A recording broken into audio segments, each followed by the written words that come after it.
If you are someone that gets in a routine and then you find yourself falling out of a routine and then you find yourself kind of like getting back to it and then you have to kind of start over, here's what you're gonna do.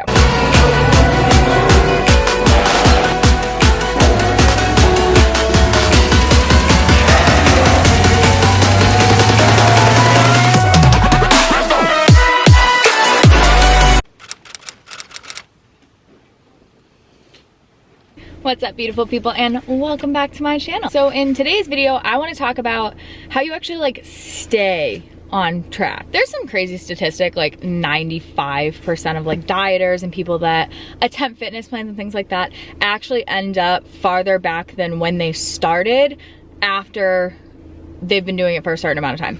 I don't know. Today's video is going to be focused on actually sticking it out and how to make this a long-term thing. And it's not just gonna be like, you have to just be sustainable, because no one knows what that means. So I'm gonna tell you. So first of all, if you're an athlete, that's probably a whole separate video on its own. You have like a competitive goal that you're trying to get to and you're finding that you're just completely unmotivated and you like day after day after day have just no drive to do it. You should start thinking about why you're doing it and why your why isn't strong enough.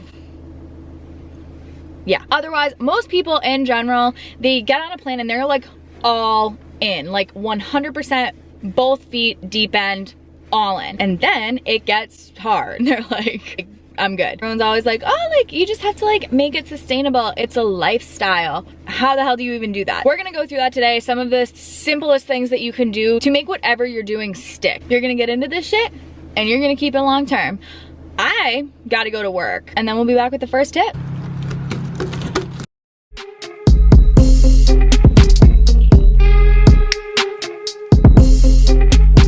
So I finished up work, we took the dog for a walk, and now I'm going to take her on another walk where she can go swimming, because it's that type of day where I went to work and it was like 30, and then I got out of work and I'm like in a sweatshirt and joggers and I'm sweating my butt off because it is now 72 degrees according to my car. So we're in that phase of the year in New England. Without further ado, I want to get into the first tip. My first tip is one of the best ones, and it's one of the best tips if you are not someone that likes to stick to really in-depth plans, and that is to snack less and eat more meals. So the more meals you eat, the less snacks you have, the better you're probably gonna do. This is not across the board. There are some people that do really well with just kind of snacking all day and they really don't even have like big real meals, and that's totally fine for most people. That's all I'm saying. All of this advice is just for most people. Most people are gonna do better if you're having more meals, and a meal is categorized by like you have a protein on your plate, you have veggies on your plate, you have some sort of carb on your plate, you have like a main, a side dish, like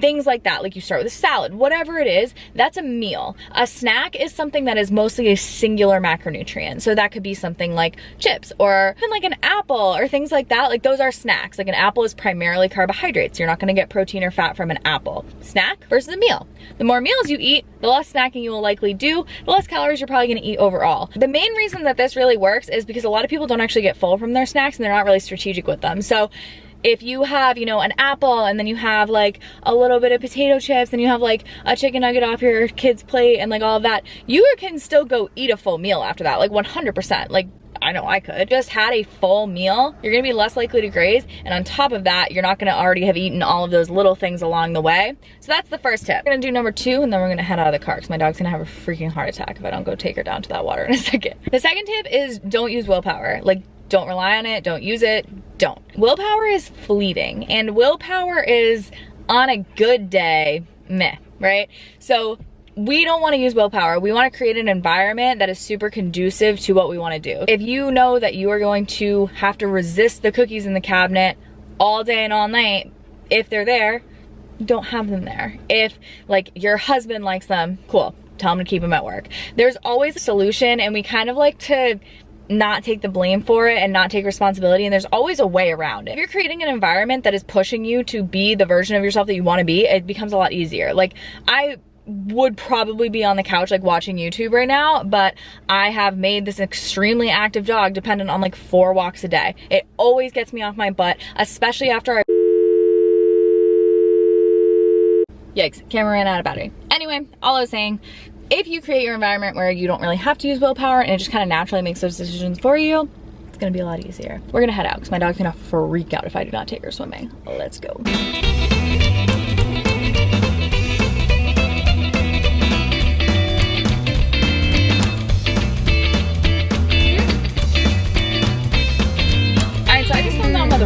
it, but I don't know if you could even hear me. So really quickly, if that last footage did not come out, matching the intensity of what you do with the intensity of your goals. If you want to be an Olympic athlete, you have to be damn near perfect. If you want to have like a little bit of ab definition and be able to have a beer once in a while, you can do that. You don't have to go all out, and that's one of the biggest mistakes I see people making is like they go from like 0 to absolutely 100, almost completely sedentary, to like the lifestyle that a pro athlete would live, and that's just not realistic, and that's why people don't stick to it, because it doesn't make any sense. It's not even conducive for your goals. Your goals aren't that intense. So match the intensity of your goals with what you do. So this kind of ties into that, and just saying that pre-plan as much as you can. Decision fatigue is a real thing. Like, it's been proven, it's been studied.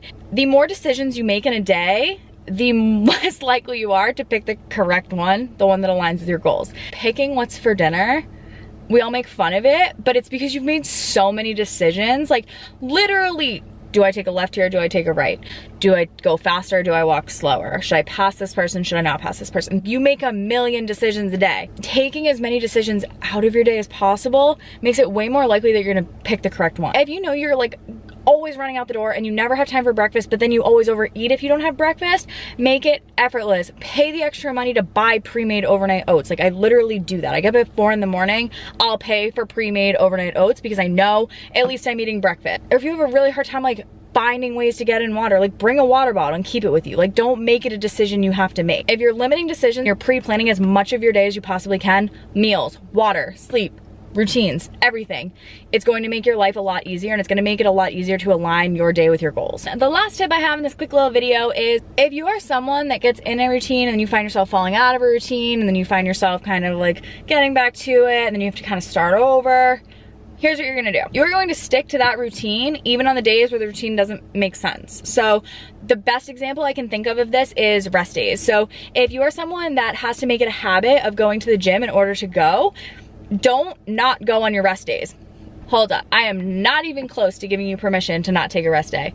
Take your freaking rest days. That's a whole separate video. Take your rest days. However, what I am saying is, if you're someone that will fall out of the routine if you don't go to the gym for a day or two, go to the gym and just mobilize, or go to the gym and like just literally do anything for like 5 to 10 minutes. Make it part of your day. You go to the gym. That's what you do. You do it at 10 a.m. or whatever you do. If you can keep that routine as constant as possible, each time you do that, it's gonna be easier the next time. Building a habit is making things not even need a thought process. It's just automatic. That's what we're trying to do. If you can make as many things automatic and habitual as possible, you're gonna be golden. If you haven't read Atomic Habits by James Clear, what are you doing? Read it. Otherwise, I just have the cliches. Be as realistic as possible. Get someone who knows what the hell they're talking about and actually knows what they're talking about. Not like the dude in the cubicle next to you that swears like he lost 400 pounds drinking celery juice and like sunning his butthole and like that's what he did. No. Find a professional, find someone that you trust, find someone that someone you know recommends. Come there, make a plan that's realistic for your goals. Be honest with them. Be upfront. Be like, I am not gonna give up X, Y, and Z. What can I do? And they're gonna probably be real with you. Be like, well, you can probably only get this far doing that. And you're gonna go, okay, or you're not. The hard truth is that this is not easy, but you can make it easier on yourself. And if you're finding that it's impossible to stick to the plans you're making, your plans probably suck. And you should reach out to someone that can help you. AKA me. AKA, I know a bunch of other people I'll recommend if you don't wanna work with me. Totally cool. If you have not already, please like and subscribe so you never miss any of these tips, and have a wonderful rest of your day. I'll see you in the next one, guys. Bye.